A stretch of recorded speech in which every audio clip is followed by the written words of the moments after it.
Black Hawk Down, Ridley Scott, in 2001. One of the most beloved war pictures ever put to film. Soldiers quote it, critics worship it, and it walked off with 2 Academy Awards. Folks treat this one like gospel, but how much of it actually happened? That's the question. And today, we're doing an after-action report.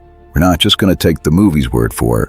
We're going to put this one through the ringer. 5 categories, 1 final judgment. By the end, this one gets stamped with a verdict. Stick with me, and let's find out what it earns.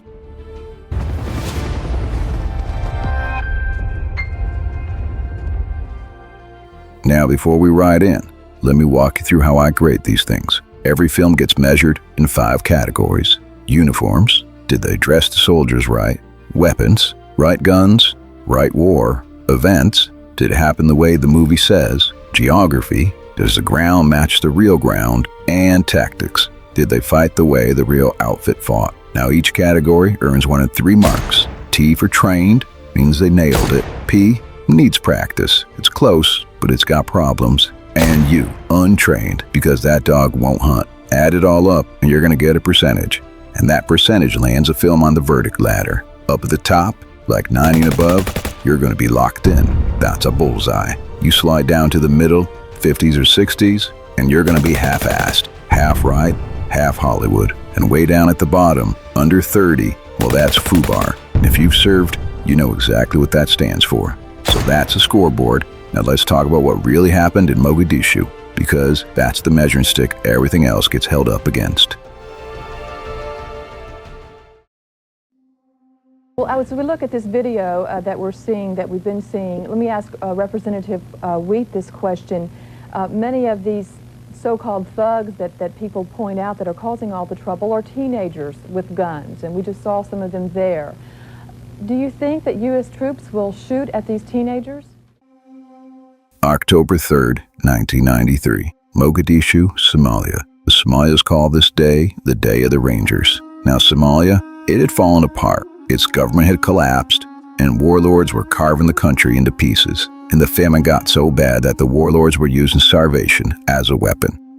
And they were hijacking the food relief meant to save the folks. America and UN went in to stop the dying, and that part worked. But then the mission changed from feeding people to disarming militias and nation building.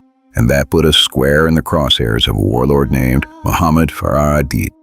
If we are able to provide a stable situation to flood the country with food, then food should no longer become the precious commodity in short supply that it is, and that should reduce some of the tensions.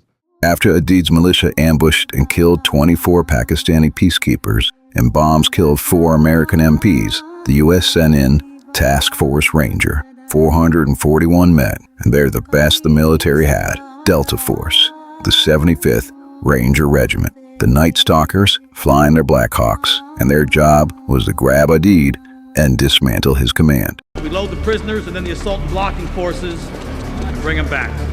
Home in an hour. That afternoon, the task force launched to snatch 2 of Aidid's top lieutenants from a building deep in the Pakara market, Aidid's own backyard. The mission was supposed to take about an hour. It took over 18.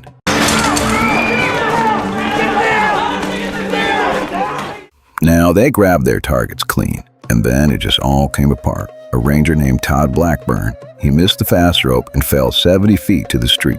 The convoy sent to evac him, they got lost in the maze of the streets. And then a rocket-propelled grenade brought down Black Hawk Super 6-1. We got a Black Hawk down, we got a Black Hawk down.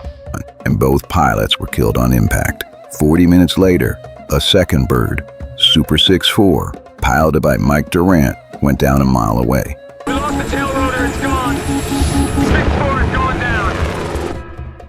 And here's where you get one of the truest acts of valor in American military history. C2, I have 2 Delta snipers, Shikart and Gordon, volunteering to secure crash site 2. 2 Delta Force snipers, Master Sergeant Gary Gordon and Sergeant First Class Randy Sugar, they were circling overhead, and they could see Durant's crew was about to be overrun. Shigart and Gordon again request permission to secure until convoy arrives. Over.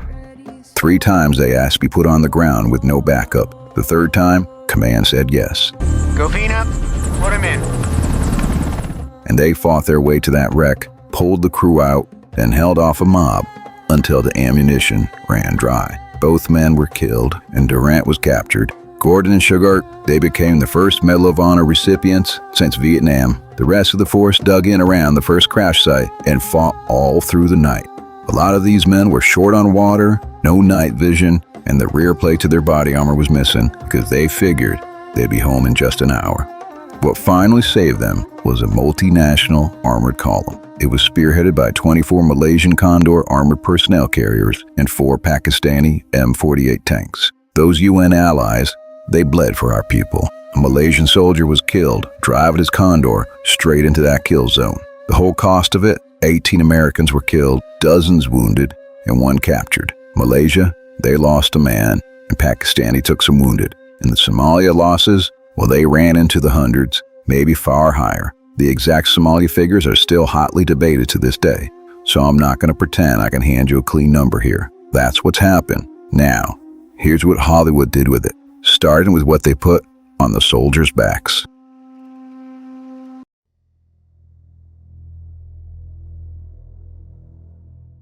Now, what the film shows you is a careful split between these 2 units. The Rangers, they're in the new 3-color desert uniform, the DCU, and they still got their old 6-color chocolate chip covers on their helmets. Now, the Delta operators, they wear their own custom kit, black Protect skate helmets and all. And every single Ranger, he's got his last name painted in big bold letters across his helmet band. Here's the reel of it, and most of this, it's actually mighty good. In '93, the military was caught mid-switch. New 3-color uniforms, they were coming in, but the helmet covers, they hadn't caught up yet. So you really did get that mismatched look. And this film, it nails it. The Rangers wear the right woodland pattern body armor, and Delta's running their specialized vests and commercial bump helmets just like they did.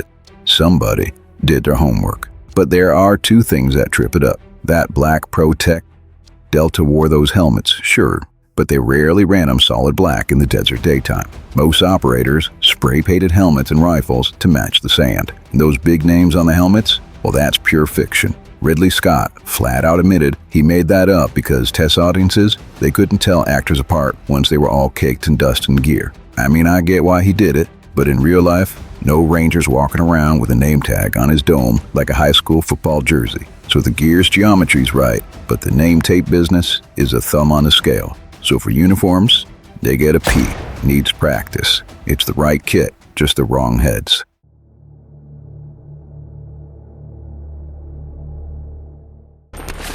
Captain Steele, I'll take out the threat of the window.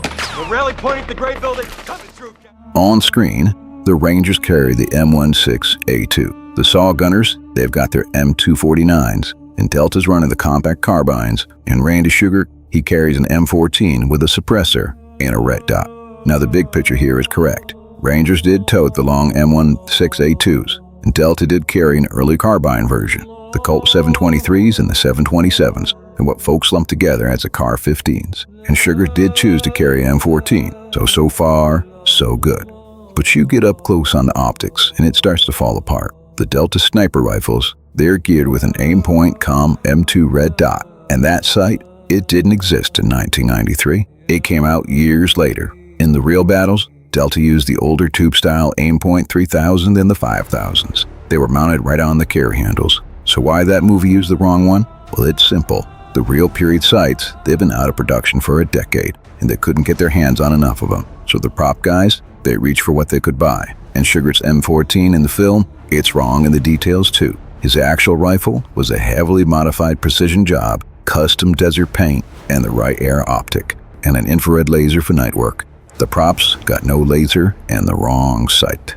So they bought the right rifles at the gun counter, and they dressed them with parts from the wrong decade. The platforms are dead on. The accessories, they're about as period correct as a screen door in a submarine. So with weapons, they get a P, needs practice. You got the right guns, just the wrong glass.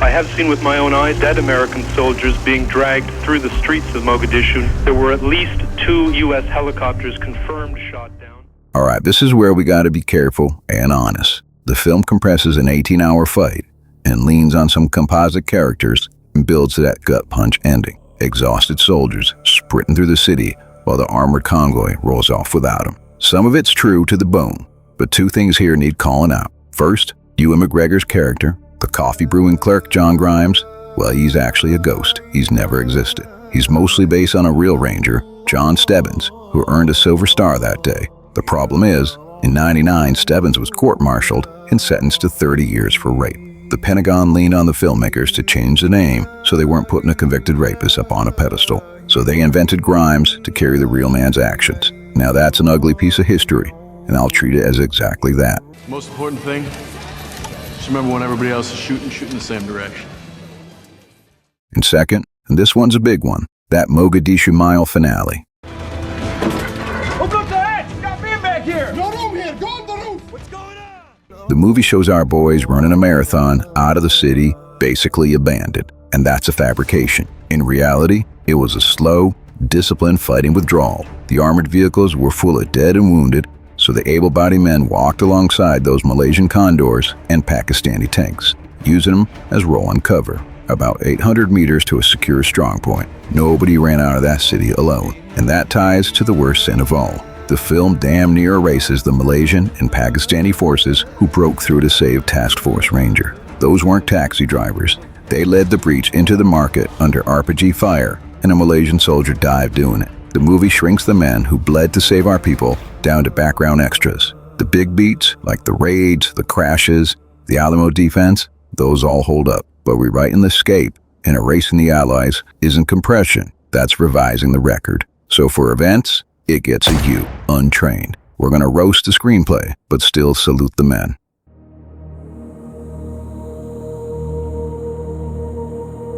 This film was shot in Morocco, and the production rebuilt the market and the Black Sea neighborhood into a dusty, claustrophobic maze with dirt streets, tin roofs, and whitewashed stone. And the real Mogadishu, well, it's a coastal capital wrecked by years of fighting, with that market as the untouchable stronghold. It's a labyrinth that swallowed every technological edge our military had. The task force flew out of the airport right on the coast, which is about as far from the dense interior as you can get. A purist would tell you, Morocco streets, they don't match Somalia street for street, and that's fair. But what this film captures is a thing that actually mattered. No sight lines, no clear front, an enemy on every rooftop.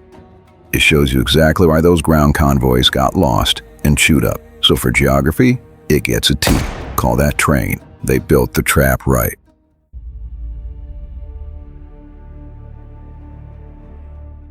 Now when it comes to tactics, honestly, this part plays like a training film. Coordinated helicopter insertions, Alerts touching down at target.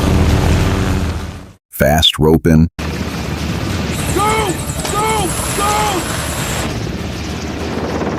four-corner blocking perimeter,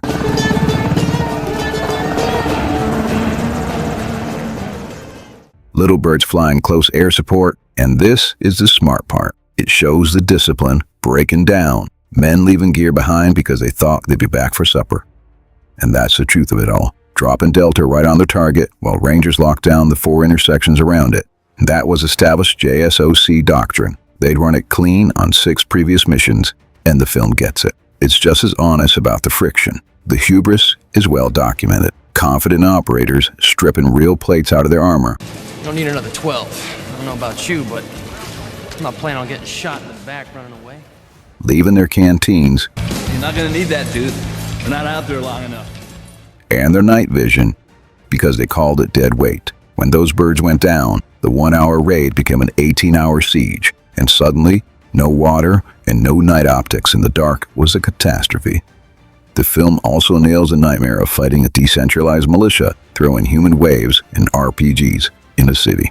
With the 75th Ranger and the 160th SOAR veterans advising, they got the doctrine right. The lethal precision and the fatal overconfidence, both. So for tactics, gets a T. For trained, they're the best in the business.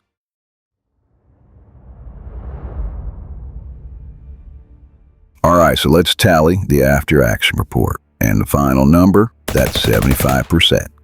And that lands Black Hawk Down into mostly squared away. Now, here's my honest read here. As a piece of combat filmmaking, this thing, it's a masterpiece. The tactics, the chaos, the sound of the city just trying to kill you, all of it rings true. But as a history book, It's got a hole in it the size of a Condor APC. By erasing the Malaysian and Pakistani allies who bled to save Task Force Ranger, and by turning a disciplined armored withdrawal into a Hollywood foot race, the film treats the truth as one more casualty of the battle. It simulates how the fight looked, better than just about any film ever made. It just doesn't tell you the whole of what happened. It gets a 75, earned and docked.